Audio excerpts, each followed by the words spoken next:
Has anyone seen this video before? So everyone is familiar with the works of Marianna Pascal. Okay, well, it's them. Well, anyways, a big hand of applause for Marianna Pascal, everybody. Hello. Marianna Pascal, everybody. Hello. Wow, it's amazing to be here. What an amazing, amazing audience. This is the coolest thing I've ever seen. How many people in this room have a really big dream? Raise your hands.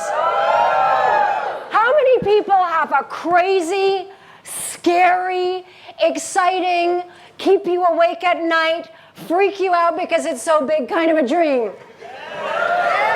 Okay, how about if we take a little trip together and go into the future? Should we do that? Yeah. Let's go into your future. Is that okay? Yeah. Okay, are you ready? We're gonna take a ride together. Are you with me? Yeah. Now you gotta put your whole mind and your soul into this trip. Can you do that? Yeah. Okay. Now do you see the time machine in front of you? Yeah. You see it? Touch it, touch it, touch your time machine.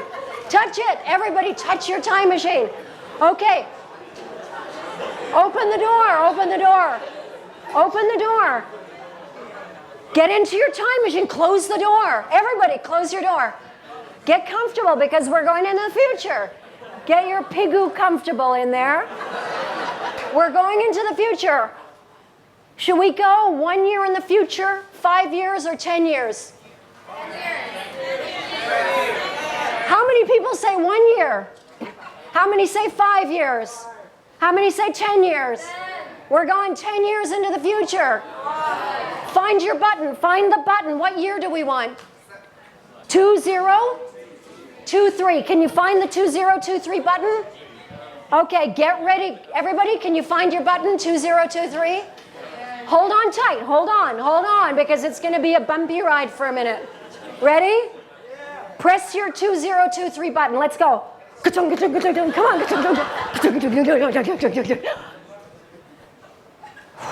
You okay? You okay? Anybody sick? See, everybody sick? Nauseous? Some people get very nauseous when we go to the future. Okay, very carefully, please, get out of your seats. Open your door. Hi! Isn't this cool? We're wearing the same clothes. We're out of fashion now, but never mind. Yeah. Oh, well, I'm still stylish, but you're way out of fashion. It feels pretty cool. Look at your hands. Do they look the same as 2013 or do they look older? Pretty much the same, right? Okay. Work with me here. Now just think for me. It's 2023. Where do you live now? Don't answer me. Just think. Where are you living? What country? What city are you living in? Don't answer. Just think. What do you do? What's your job? Are you married? Do you have children? How old are your children? What have you done in the last 10 years? What's your life been like since 2013? Do you have your own business? Or do you work for somebody? And what's your greatest accomplishment since 2013? What's the greatest thing you're most proud of since 2013? I hate to sound kiasu, but how much money do you make every month? Now I'd like you to, in a minute, stand up and find somebody that you don't know and introduce yourself and tell them what you do and ask them, what do you do? Ask them what they're most proud of. Ask them what their life's been like. It's 2023. Stand up. You got 2 minutes to meet someone new and find out about their life. Go.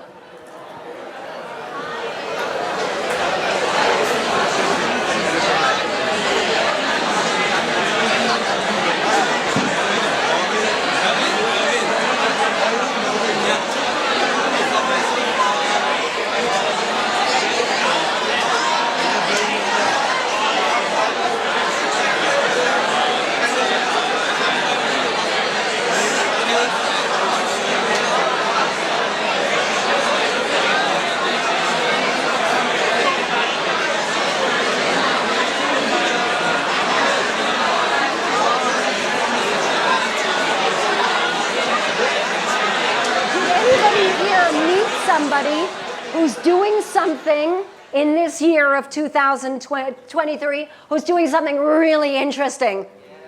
Yeah? Who did you meet? I met Aaron What's Erin doing? in 10 years. Now, in 2023. He is a student. He's a student. Woohoo! Woohoo! He's still living off his mother and father. Woohoo! Did anybody else meet someone in 2023 that's doing something really cool? Anybody? Yeah. Who did you meet? What's she doing? She's working with accounting firm.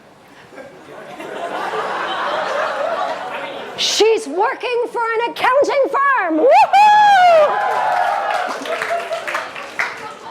Did anybody meet anybody in 2023 who's doing something really cool? Yes. What's Vince doing? What's Joe doing? Joe is now a lawyer. He saved many people's lives, and he is now working back in the slums, which is impossible because it's 2023. Whoa! Stand up!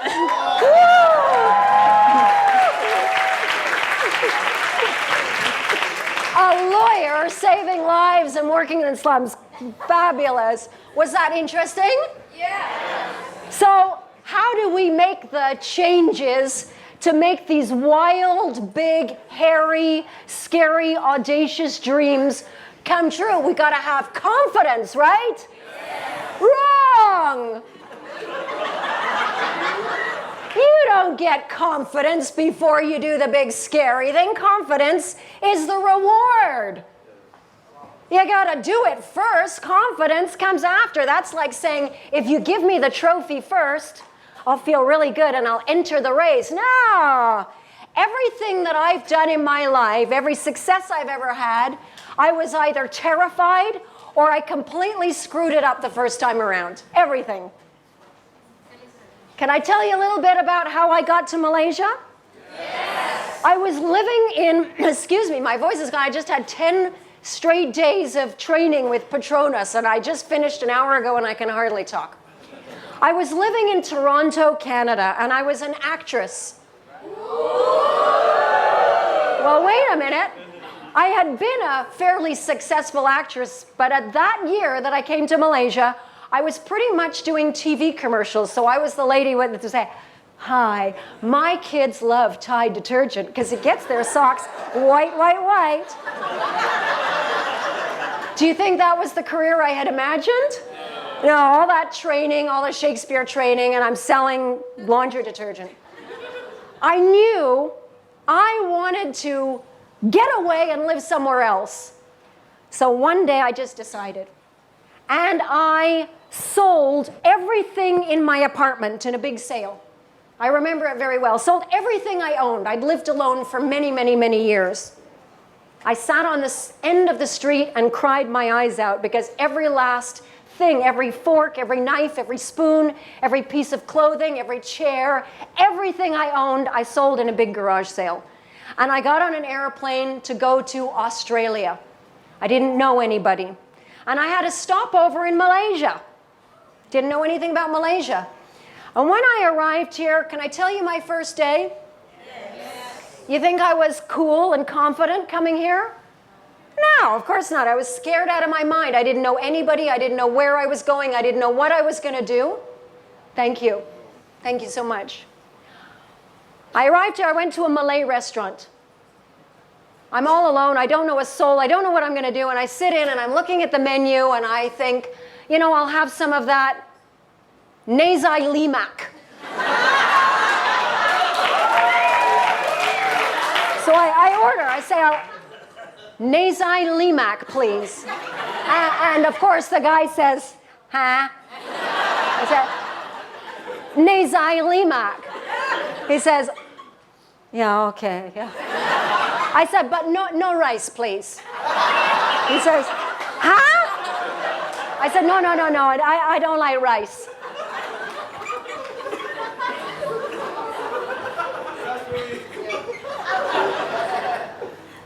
He comes back 10 minutes later with a plate. I got like a couple of nuts, a boiled egg, a couple of little fried fish, and a banana leaf. Now, where I come from, anything that is green and leafy, okay, is salad. Right? So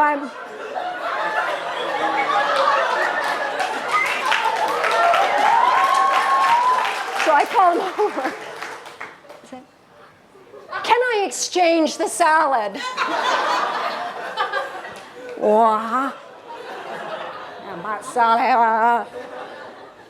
Everybody's looking at me in the restaurant. I feel like a complete fool. I don't know what's going on. I decide I better go to the ladies' room. I go into my first public Malaysian toilet. I open the cubicle. The toilet's missing. It's a hole. I try the next one. All broken. Wow, very crazy country, you know? They repair all the toilets at the same time. I go in to use the hole. I close the door. I look around for toilet paper. Now I know there is no toilet paper in Malaysia, okay? But at the time, I didn't know that. I also didn't know how to use the hole. But I think back to my brothers at picnics. How do I know? How do I know where are the instructions? Now, I don't have any toilet paper, so I knock on the cubicle beside me. I say to the lady, excuse me, do you have any toilet paper in there? She says, no. I said, thank you. She says, you got bucket?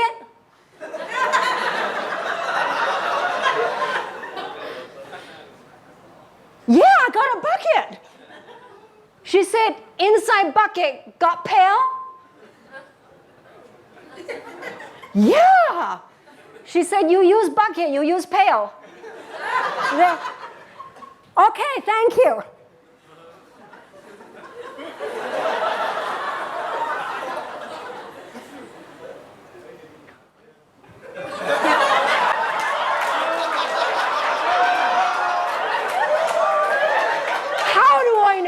How do I know? I feel very sorry for whoever used that cubicle after me. I'm still very sorry. How do I know? How do I know? I didn't come to Malaysia with confidence. I came scared out of my mind. But eventually, I grew confident being in Malaysia. I loved Malaysians from my first day, and I've been here for 20 years. 20 years. You don't get confidence before you do the thing. You do it scared, you make terrible mistakes, and you get confidence after you finally do it. I later went on to write a series of books. Has anybody ever heard of English Fast and Easy?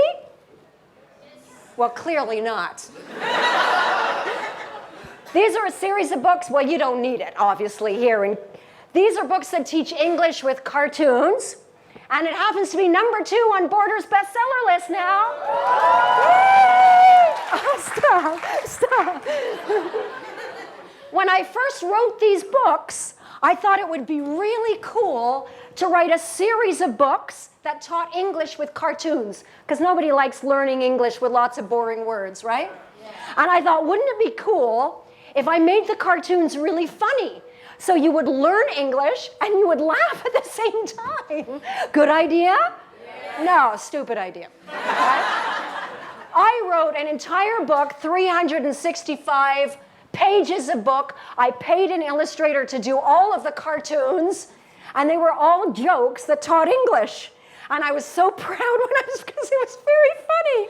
And there was really good phrases. You could learn English really well, and I was so proud. And I gave it to my friends in Malaysia, my Malaysian friends, and they said, tak faham, pudong. I said,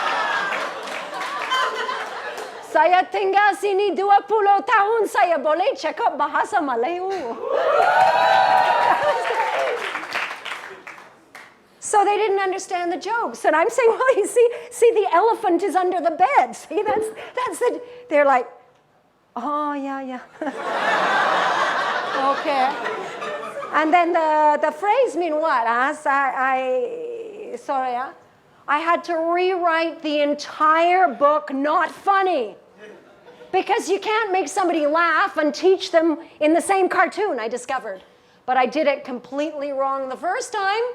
Only the second time I did it right. The whole process took me well over almost 2 years. And finally today there's a series of 4 and they're all bestsellers. So you don't get confidence before you do the thing.